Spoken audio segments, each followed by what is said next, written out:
Can you tell us the story behind how your business came into existence? Well, they came into existence. I used to work with my stepdad when I was 16 years old doing commercial and residential properties. Eventually, after a couple years, I decided that I wanted to start my own business. So I started with just a push mower and went out around the neighborhood, started gathering accounts, and as I grew, I started growing my company. Okay. So do you remember, like, while you were with your dad, like a specific moment that hit you and said, you know what, I can do this too on my own? Do you remember that? Yes, I definitely do. The biggest moments that I've had is with customers. After the job, their responses were, hey, I love the yard, it looks beautiful, thank you for so much hard work you have done. And him just having a customer relationship was the biggest thing that I loved about working with him. Okay. How did you come up with the name for your business? Me and my buddies were sitting around one day after a long day of working out in the sun, and it took us about probably 4 hours.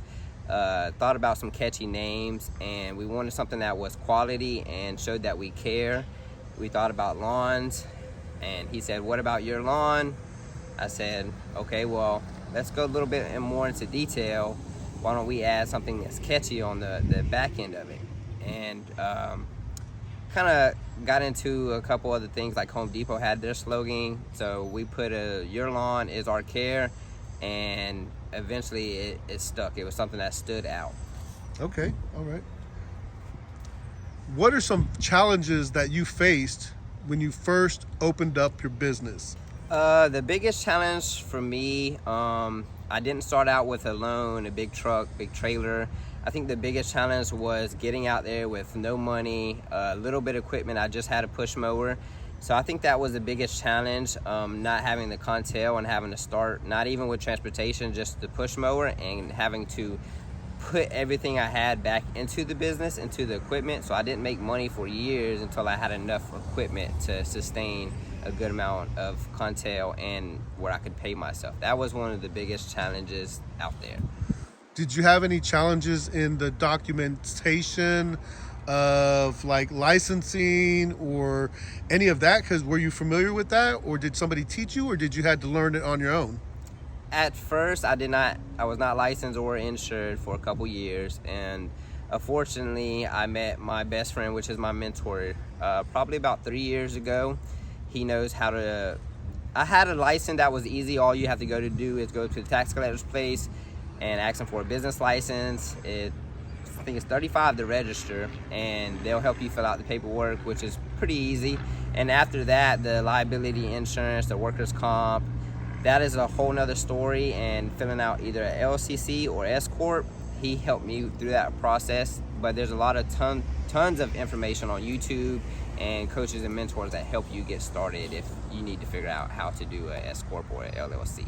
What advice would you give to business owners or entrepreneurs that are just starting off in business or even lawn care business? What would you advise them on as the first thing to do that will help them get started into this business? I would say use cash. Don't get a loan. Figure out if you like it first. Start small. If you have a full-time job, that is great because you're going to need extra income. But definitely start small on your days off or when you get off of work. Just start small and start scaling and pouring what you can back into the business where you can start growing more accounts and getting known out there. I think that's the biggest thing. A lot of people will jump head first and get a truck, trailer, and end up having a truck payment or a mower payment, and that really hurts you in the end. What was the difference in experience that you think you gained as an older independent business owner? I think the biggest thing would be physical work is a lot easier, and he could tell me how to bid a job or how to measure a job, but when it comes down to the hard facts on how much to charge and looking at properties, I think that was very hard for me to. There's a lot of times I've lost money on jobs because I didn't bid it correctly. So for me to slow down and realize that I'm in control, my dad can't tell me what the prices are, and I have to actually see it for myself. How did you develop the concept or idea for your business?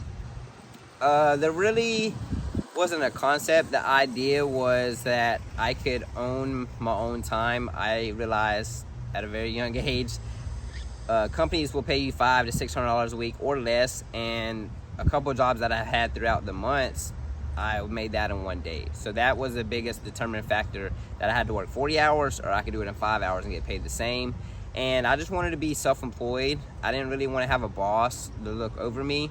So I started my lawn company, and I just love serving others and seeing the results and seeing their face after the yard is done, and just how much they appreciated it, because that warms my heart. How did you create awareness to attract new customers in the, let's say, the early beginnings of your business? And then how do you do that now? At first, it was very difficult. I am a growth mindset, not a fixed mindset. So what I did was I took a different approach. I gave more than I received. So I would do a lot of extra things for the customers, and in return say, hey, could you write a good review if you liked your service? And I think that really put me above everybody else, because I did free things. It wasn't just all about the money, and word of mouth goes a long way. And after I started doing that, probably 2 years into the business, I started a business page on Facebook and started posting every day, hey, does anyone need any yard work done? I'm very reliable and I do quality work. And I started a Google page, and I just started advertising and posting before and after pictures.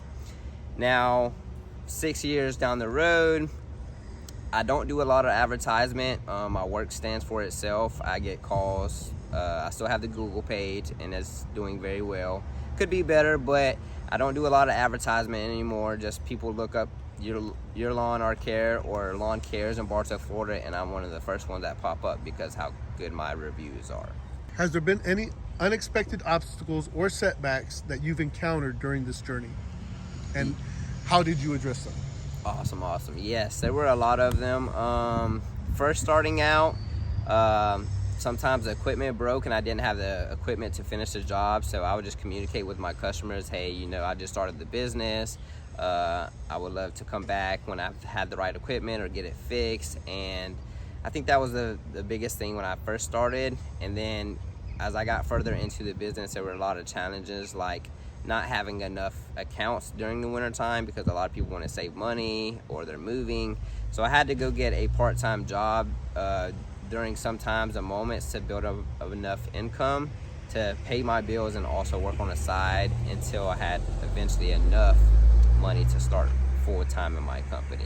But I stayed focused, I stayed determined, and I kept looking forward, and wasn't a fixed mindset like this is not going to happen. It was make it or break it. I had to get this started and had to keep pursuing. How did you develop and refine your business model over time? As I started growing, probably I would say 2 years ago, it was more of being self-employed and just wanting to work and not sending out invoices, not really doing advertisement. I just was kind of content where I was at. So I took another reapproach to be more quality and self-serving to others. So I started doing a lot of free work for elderly people that couldn't afford it, and also started more advertising to the particular niche that, like commercial property, started advertising, got magnets, signs, started doing invoices regularly and text messages and follow-ups, and started just being more thorough throughout the business. Okay, so the thoroughness is helping you out. Yes, it is definitely, because as an entrepreneur, a lot of times we get caught up in working and not doing the back ends of the work. And I was always told that you can't cut down the tree without a sharp blade on it. So I'm learning to sharpen my blades as I go along. Were there any influential mentors or advisors that have helped you along the way? Yes, I've had my stepdad, which helped me with the physical work, learning the art of it. And also, I recently met my partner, which is one of my best friends now, that helped me get more ahead in the game, get more trucks and trailers on the road and more accounts. So he's been one of my biggest mentors in the lawn care business, just the business side of it and filling out taxes and how to do LLCs and how to write off receipts, because I didn't know any of those. YouTube is great. There's a lot of great knowledge on there that's free, but I like more hands-on and dealing with it hands-on with my mentors. So can you talk about any significant milestones or achievements your business has attained since its inception? I would have to say the biggest ones were going fully licensed and insured. I've probably about 2 to 3 years I wasn't, and I feel like that was a big setback. If you break something on the property or something happens, if you get hurt, then you don't have the resources to protect you. So I think that was one of the biggest milestones, and after about 5 years I finally got my biggest commercial account, the account that we are here at now. It's a apartment complex, and we just have a really good relationship. I do fantastic work, and I feel like this is one of the biggest accomplishments for me. I get paid really well, and it's a lot of work, and I think this is one of my biggest accomplishments. Very good.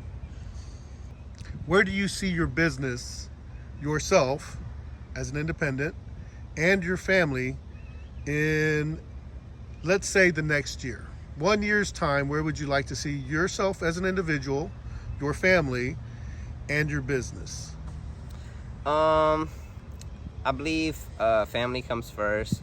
So I believe that me and my girlfriend and my 2 kids we'll be more organized. I think that is the biggest thing. When you're organized, things run smoother. That is the biggest thing. I would say that I don't measure success by how much wealth we have. I measure success as in significance on what we have as a family. So I just believe in that we'll be in a better spot mentally and physically and spiritually. And then with the company, my plans and for the next year would be just to be more organized, to get more accounts, maybe hire somebody to run the business for me or run a couple accounts, and also to be able to do a lot of free services in a year. It's time to do a lot of free work to people that can't afford it. Very good. And how about yourself individually? Where would you like to see yourself as a father, a mentor, a friend, a family member? Where would you like to see yourself in your role, whether it's in business or leadership? Where would you like to see yourself in here? That is a really good question, Rod. That is a really good question. I would like to see myself, as I said before, better mentally, physically, spiritually. But the biggest thing is I want to be able to spend more time with my kids and be there for them. I didn't really have a father around too much, so I would love to just be there in their life more. So that means I would definitely have to work a little harder. But if I get things organized right now, in the future I will be able to be there for my kids. So I believe I just got to work harder, smarter, and continue to do what I do, is growing as a person, growing as a father, and learning. Learning is the biggest thing, and wisdom, you can't put a price on it. What message would you give to your daughters? You have both daughters, correct? Yes. And how old are they again? One is 2, her name's Kalia, and one is 7 weeks, her name's Kamaya. All right, let's say that in the future, 10 years from now, they happen to watch this video. What message would you deliver to them? That is a good question. I love this question. We strive to be the best we can as fathers, and I love them both dearly. And a part of me, not regrets, I don't regret anything, but a part of me wishes I would have done this a long time ago and stay consistent. That way, the sooner and the better and more time I get to spend with you while you're younger, instead of doing this when you're older, around 20 to 30, that I get financially free and stable. So if I had a message, it would be I love y'all, and I'm doing this for y'all, not for me. I just want you to have the best life that I haven't had.